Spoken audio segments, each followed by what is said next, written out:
Good morning guys, kumusta kayong lahat? Ako hindi okay. Nandito ako ngayon sa UP ba to? UP yata to eh. UP nga to. Galing ako ng Caloocan. Grabe doon sa may terminal ng bus, nahuli ako doon. Buhay na mano ang aga-aga. Ayan, nahuli ako doon eh.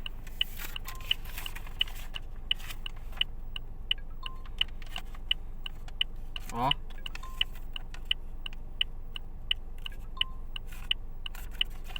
Buhay na mano. 1,000 siguro to, obstruction. Ewan ko kung magkano ang obstruction. Grabe.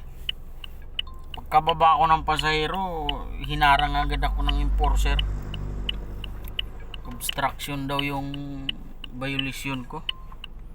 Ay nako, malas naman oh.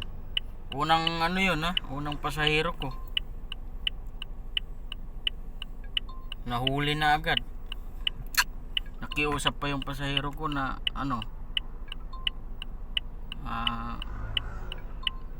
bababa lang siya. Pero hindi talaga nakinig yung Caloocan yun.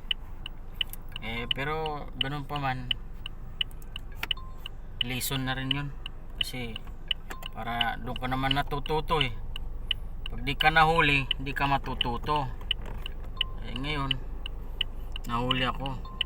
Grabe, malas ang aga-aga. Kaya kayo ingat din. Salamat sa mga supporters ko na walang sawa. Thank you so much sa inyong lahat. I love you.